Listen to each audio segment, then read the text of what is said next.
In this lesson, we'll set up a global control. It'd be a good idea to add the global control now because the systems that we'll add for our control rig will be tied to this node in some way. So this will help us save some time. Let's go ahead and get to it. The first thing I'd like to do is go ahead and clear out of the search field in our Scene Explorer so we can see all of our objects. Really important.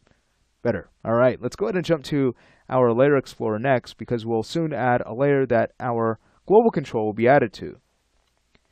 Alright, now it's time to go to our Create panel. We'll go to Shapes and we'll work with our Line tool. What I like to do is go ahead and create a triangle shaped spline because that gives us a sense of direction. We know what direction the character is facing. So it's simple, it's right to the point. Let's also go ahead and right click on our snap tool to get to its settings. We'll turn off pivot snapping, enable grid point snapping. And now we can press the S key and create the triangle. So we'll go ahead and click, click, click, and we'll end at our start point so we can close the spline. Now we can right click to exit our line tool. We'll grab our move gizmo and we'll place this object at the center of our character, which is at the center of our scene. Very nice.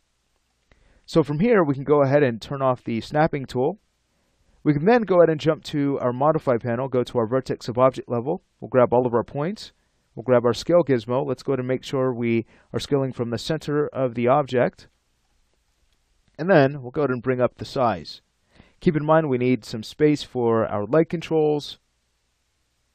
I think that this size will work out fine. I might go ahead and bring in the sides a bit more. Nice. All right, we can exit our vertex of object level and then go ahead and rename this object. It's going to be enum_global. Sweet. From there, we can go ahead and recolor the object. It's a good idea to do that because that helps to add more clarity to our control rig, especially if the animator decides on animating something really crazy. They'll always be able to find their controls and know what side that the controls belong. So in this case, we can go ahead and work with, let's say, blue for the left half and right. We'll go ahead and work with, let's say, green or yellow. Now for the center, we'll work with red. You can use whatever color you'd like, by the way, but make sure to stay consistent.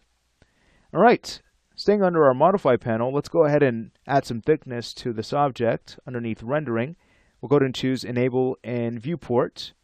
If you need to adjust the thickness, you can always do that from the thickness property here. I might set this back to 1. I think that that's going to work out just fine. We can now go ahead and reset the X form of this object. And then we'll go ahead and collapse it down, again using modifier stack result. And that's going to convert it to an editable spline. Alright, sweet.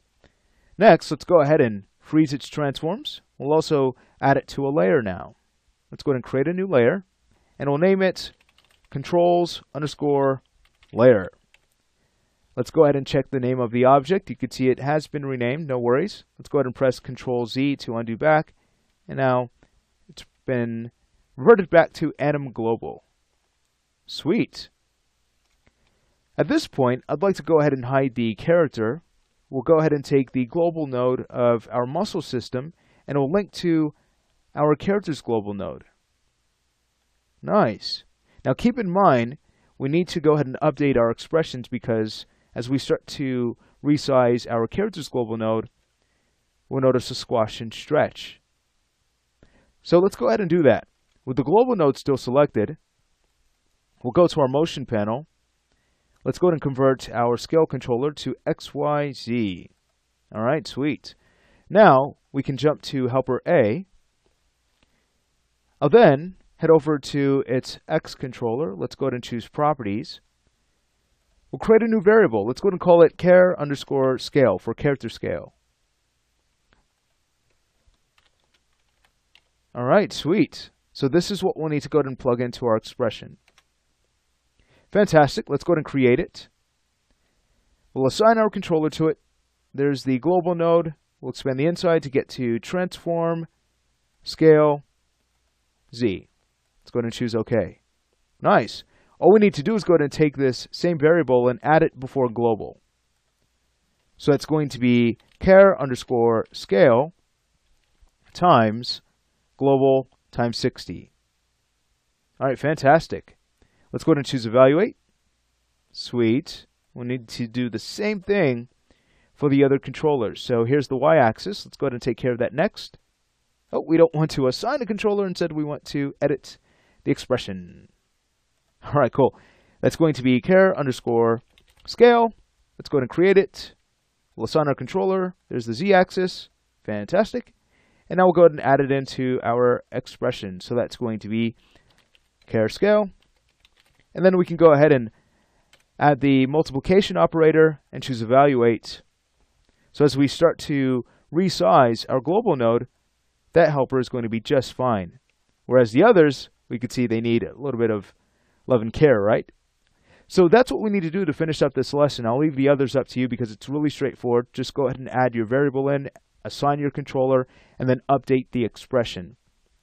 Sweet. So in the next lesson, what we can do is go ahead and take a look at how we can customize Max to work a little bit faster.